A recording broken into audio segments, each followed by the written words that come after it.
Terima kasih sekali untuk Anda, teman-teman, keluarga Jogja yang hari ini masih terus bersama kita di Sang Aji TV. Dan jangan lupa kita masih juga di Jokteng Mojok Teng Mriki siang hari ini. Dokter Rizky tadi sudah memberikan gambaran, beliaunya siapa? Saya nggak gambar tadi. Hah? Saya nggak bawa Saya krayon. melukis kok. Oh, melukis. Meluk dan mencium. Melukis ya kan? Melukis Meluk dan kiss ya? Oke. Oke. Betul sekali gitu. Biar lebih romantis gitu dong. Terlalu lanang ya. Itu kadang-kadang kalau dapat apa? Keanggar gitu ya. Keanggar. Masalah ya. Ini Dok, tadi gambarnya udah ada nih. Ya. Dokter itu kerja di mana? Ya, betul. Terus yang bidangnya seperti apa gitu. Kali ini lebih luas lagi. Gimana, karena kalau bahasan kesehatan harus seperti itu. Betul. Gitu. Setelah globally gitu, global ya. Dunia itu sekarang baru ngapain sih, Dok? Ya, Gitu. kita sebenarnya sudah di tahun 2021 ya. Di awal tahun pun juga masih kita terasa sekali belum ada tanda-tanda pandemi ini akan berakhir. Belum ada tanda-tanda berakhir, betul. Artinya Catatannya nih. tidak hanya di Indonesia, tidak hanya di Jogja, hampir semua negara, terlebih di negara-negara Eropa pun juga mengalami kenaikan kasus di awal tahun seperti ini. Oke. Sehingga ini menjadi catatan bersama, artinya harus kompak itu nggak cuma dari level keluarga, tapi mungkin membesar, meluas, hingga sebenarnya semua di dunia ini harus tetap menjalankan protokol kesehatan. Kerjasamanya itu Iya, betul. seluruh dunia Iya, gitu. iya. Jadi tidak bekerja sendiri-sendiri, Betul, harapannya begitu. betul. Kalau dibilang parahkah dunia saat ini? Ya, kalau istilah parah dan tidak itu sebenarnya penyakit ini sendiri itu hampir sebagian besar itu tidak bergejala. Tidak bergejala. Ya, OTG. ya. Yes. Tetapi ada beberapa yang mungkin dia punya bawaan penyakit tertentu sebelumnya, dia terpapar dengan infeksi virus COVID atau SARS-CoV-2 ini lebih berat dibanding yang lain. Oke. Ini yang mungkin yang tadi saya sampaikan punya riwayat hipertensi, punya riwayat DM ya, atau diabetes mellitus, yes. asma. Itu perburukannya dibanding yang lain berbeda. Kalau yang lain mungkin OTG, tetapi dia mungkin ada gejala yang lebih terasa. Maksudnya seperti itu. Oke. Itu tadi berkaitan dengan dunia. Betul. Oke. Kita bilang, kita jujur ya kalau saya ya. Indonesia saat ini sudah lumayan parah. Ya kan gitu, kita bilang aja lumayan parah kan. Oh sekarang semuanya di apa namanya, di PSBB gitu kan, gitu kan.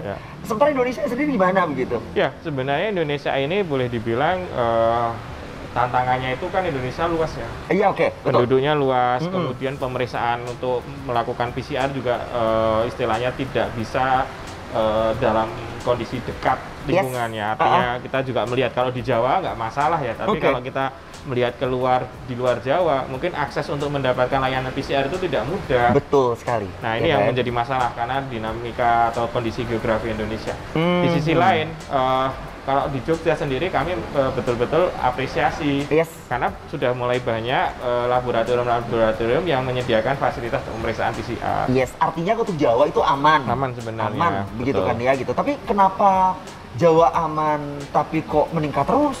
Ya, gitu. Yang menjadi catatan kami adalah mobilisasi ya, artinya pergerakan manusianya ini ya tidak bisa dikendalikan ya, artinya termasuk saya. Iya, artinya ya selalu ada momentum liburan, 2 minggu kemudian paling lama baru kelihatan dampaknya. Jadi mobilitasnya itu ini yang kita garis bawahi. Mobilitas. Sebenarnya mobilitas nggak masalah asalkan dengan protokol kesehatan. Tetapi kalau misalnya mobilitas tinggi untuk bersama keluarga untuk wisata, kemudian di lokasi wisata tidak menggunakan protokol kesehatan, nah itu yang kita khawatirkan. Akhirnya menambah ya. Oke. Update terakhir nih Dok, untuk Jogja. Jogja sendiri ya. Jogja ada 5 soalnya wilayah gitu. Sekarang yang paling banyak penambahannya? Ya, kalau dibilang untuk awal tahun ini hampir merata. Apalagi kemarin tahun 2020 akhir kita ada pilkada dan itu cukup signifikan karena dari 5 wilayah di Jogja, 3 menyelenggarakan pilkada. betul. Nah, tetapi kalau boleh dibilang hampir fluktuatif Mas Anang. Oke. Jadi tiap hari itu selalu ada saja daerah-daerah yang kasusnya itu dilaporkannya cukup tinggi seperti itu. Zona merah kita bilang nih, ya, zona merah gitu. Zona merah. Ini dong. Ini, minum dulu. Ini mainan atau bukan? Kirain ini, mainan. Ini boleh diminum, tapi jangan diaduk. Nanti kalau kurang bisa ngambil nanti sini. tambah airnya. Oh gitu. Diminum aja dok, boleh. Oke, siap. Ini jadi prokesnya seperti itu, ya kan nih dokter minum. Kalaupun kita ngobrol seperti ini, saya menggunakan masker, tetapi pada saat saya minum tidak mungkin saya pakai masker. Tidak mungkin ramlebu tuh ya kan. Silakan dok. Langsung bisa dinikmati kan, dari tadi kita ngobrol kan gak enak banget. Biar kelihatan muka saya ya. Iya gitu. Saya juga udah minum tadi dok, ini giliran dokter untuk minum. Mohon maaf. Yes. Kalau tadi kita berbicara tentang zona, karena sebenarnya kalau kita berbicara zona, saya pasang lagi ya. Pasang lagi. Okay. Nah ini caranya seperti itu, aman lagi. Kita berbicara tentang zona, gitu kan? Itu ada zona yang namanya zona hijau, ada zona, hitam dulu, hijau. Terus akhirnya orange, kemudian jadi merah. Seperti itu kan dok? Ya, kalau urutan dari segi kasusnya, itu mungkin yang lebih dibilang kasusnya sedikit itu hijau. Hijau aja? Ya, dilambangkan dengan warna hijau. Kemudian sudah mulai agak padat tuh merah, padat sekali, kasusnya banyak maksudnya, dengan rasio wilayah dengan penduduk yang wilayahnya sempit, penduduknya banyak, kok jumlahnya banyak, kasusnya itu merah tua lah istilahnya. Merah tua, Belum pernah kalau sampai hitam, jangan sampai. Saya itu biasanya kalau merah tua itu pas dikerok itu, dok. Pas merah tua masuk angin kan, dok. Apalagi pas nunggu gajian, dok.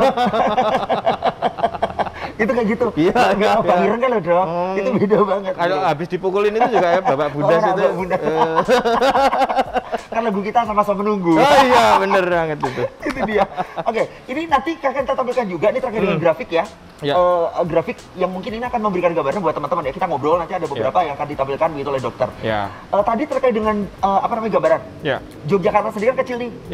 Yogyakarta dia ya. Dia itu besar, tapi yang Jogja sendiri. Ini sekarang untuk saat ini di awal Januari tahun awal tahun ini ya. Ya masih tinggi ya, apalagi kita juga termasuk daerah yang belum membolehkan atau mengizinkan untuk sekolah masuk ya. Yes, betul. Ini yang menjadi catatan kita karena angka penularannya juga masih boleh dibilang tinggi, kemudian kasusnya juga masih belum ada tren turun. Dikatakan tren turun itu jika 2 minggu berturut-turut, itu kasusnya turun. Tapi kalau hanya sehari turun, besok naik lagi, itu belum bisa kita katakan ada tren turun. Padahal ada beberapa hal yang naik turun tuh enak banget, tapi untuk ini kayaknya jangan. Bener ya? Jangan lah, ini harapannya jangan lah ya. Oke, dan untuk Jogja, untuk saat ini cukup perlu mengurangi mobilitas. Saran dokter sih, saran dokter. Kalau saya melihat karena lingkungan DIY ini cukup istimewa, katanya luasnya juga nggak terlalu luas.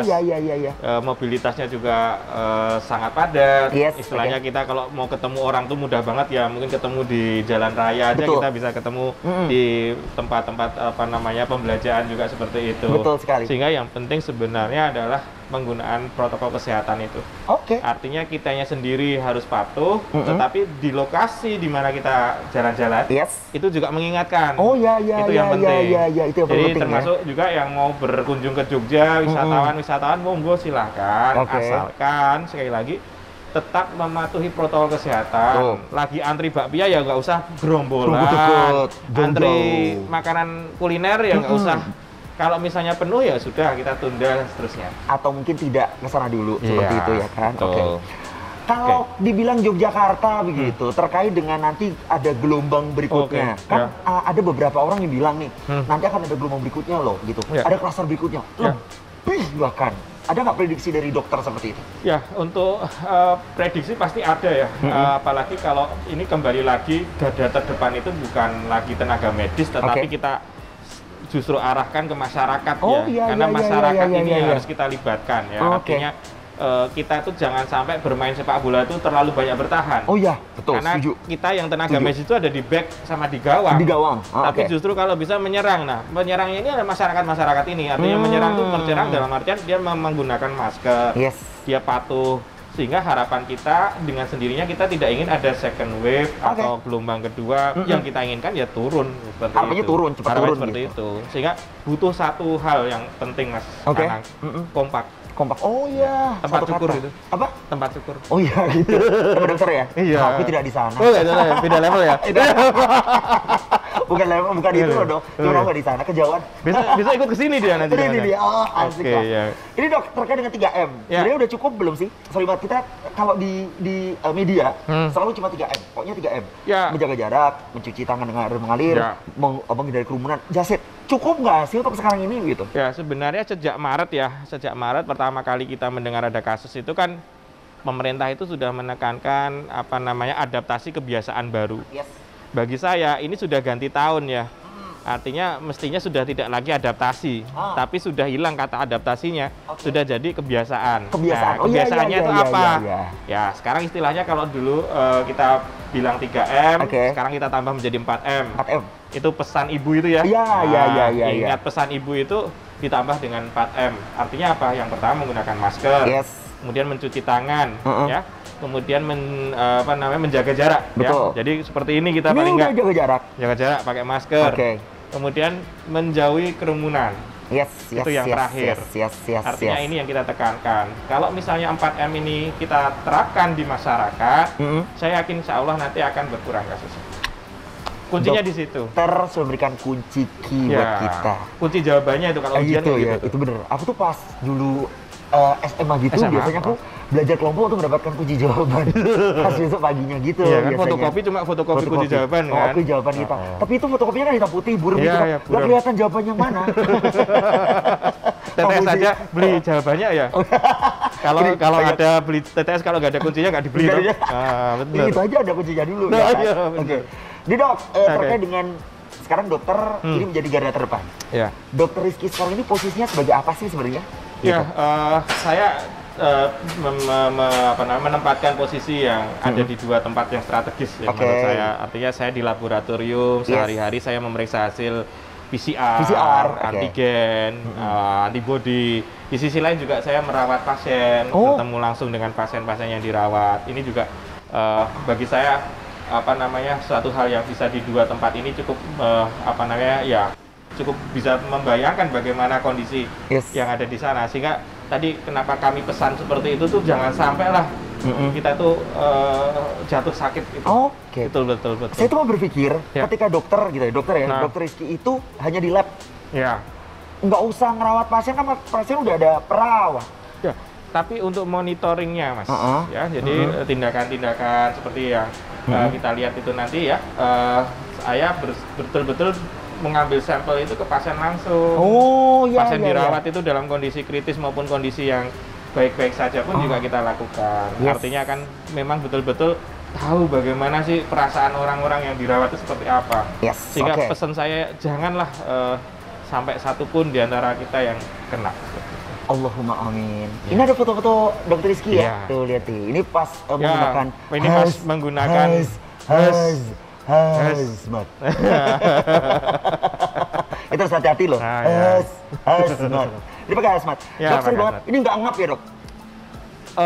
Ini menarik mas. Jadi kalau boleh cerita bagaimana kita merasakan pakai hazmat itu maksimal itu 4 jam. 4 jam. Berapa lapis? Karena berlapis-lapis itu. Berapa lapis? Ya, baju pertama baju kerja seperti yang saya gunakan ini. Kemudian langsung baju bedah. Baju bedah itu seperti biru, kimono itu ya, kayak yang ada di Jepang itu ya. Ya, seperti ini tertutup. Terus ditambah lagi nanti dengan hazmat itu sendiri. Terus ditambah lagi ada apron kayak celemek. Celemek. Yes, oke. Nah, belum nanti sepatu harus pakai sepatu boot ya. Sarung tangan double 2. Masker double 3. Ya, artinya, ini ada lagi gitu. Ya. Nanti setiap ada tindakan, terus kemudian kita tutup semua. Mungkin yang hanya dikenali mungkin nggak bisa mengenali saya kalau misalnya tidak saya tulis nama. Kalau dokter kan latah ya, saya biasanya kalau dokter latah dokter Rizky. Gitu ya. Beliau ya. Gitu kan. Makanya jujur ya, ini kan ada foto hazmatnya gitu kan. Ini benar-benar ini adalah protap beliau. Jadi kalau di tempat tugas ini seperti ini. Jadi memang ini tidak bisa dihindarkan begitu. Jadi kalau akhirnya ada satu tagar ya, kita nggak kasihan kok sama dokter yang seperti ini gitu kan ya. Di mana mereka selama 4 jam berjibaku dengan COVID. Sebenarnya nggak cuma dokter mas, ya perawat apalagi ya. Karena kalau bagaimanapun menggunakan kostum itu juga kurang nyaman ya. Kita bisa bayangkan kita mau ke kamar mandi, mau minum juga kita tahan kan. Itu kalau bibis gimana? Ya ditahan. Bukan pakai pispat ya? Kateter. Nanti itu. malah gantian sama pasiennya. Itu jatah pasien yang dipakai sendiri. Aku itu jujur ya dok ya, gimana? aku pernah menerka-nerka. Oh, gimana buat tuh? mereka yang pakai apa namanya hazmat itu, kalau pipis itu mereka sudah ada plastiknya. Oh, gitu ya. Cuman aku berpikir plastiknya ini pas atau tidak.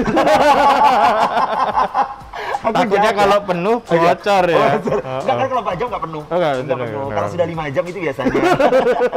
Makanya itu aku cuma ngira-ngira loh. Ternyata nggak mereka menahan loh 4 jam. Itu benar-benar nggak nyaman, betul. Nggak nyaman, Nggak nyaman, betul. Dok, satu yang ingin saya tanyakan nih, sampai dengan saat ini begitu. Ini kan ada 3 rumah sakit tadi ya.